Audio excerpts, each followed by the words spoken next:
IBD यानी inflammatory bowel disease एक 3 बीमारियों का प्रारूप है, जिसमें कि अल्सरेटिव कोलाइटिस, क्रोन्स डिजीज़ और माइक्रोस्कोपिक कोलाइटिस होते हैं। इनमें मुख्य रूप से अल्सर्स होते हैं बड़ी और छोटी आंत में, और इसी को आईबीडी कहते हैं।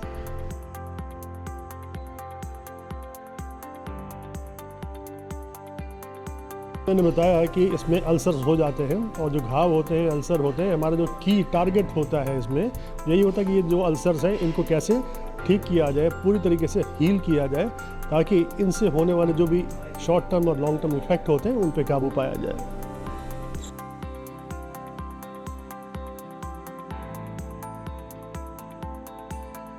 चूँकि ये बीमारियां लाइलाज होती हैं, जड़ से ख़त्म होने वाली नहीं होती हैं, इनमें बहुत लंबे समय तक ट्रीटमेंट लेना पड़ता है।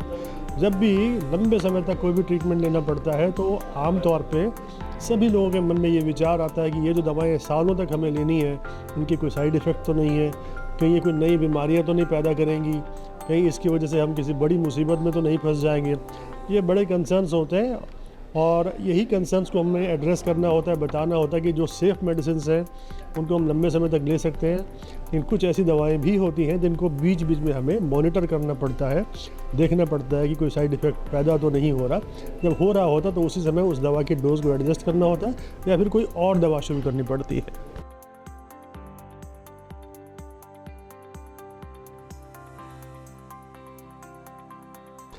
देखिए, डाइट जब एक्यूट फेज़ होता है, एक्यूट सीवियर कोलाइटिस होती है, जब अल्सर्स होते हैं, खून का बहाव भी हो रहा होता है, ब्लीडिंग हो रही होती है, उस समय डाइट को ज़्यादा हमें रेस्ट्रिक्ट करना पड़ता है।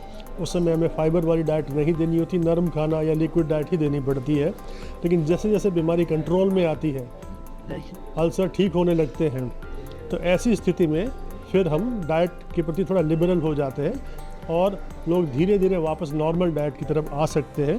लेकिन जिन लोगों में स्ट्रक्चरिंग क्रोन्स डिजीज़ होता है, मतलब आंतों में सिकुड़न आ जाती है, ऐसे लोगों में आगे चल के हमें फाइबर को लिमिट करना होता है, बहुत कम मात्रा में फाइबर लेना होता है। अदरवाइज़ कोई ऐसा बहुत बड़ा रेस्ट्रिक्शन डाइट में नहीं होता है।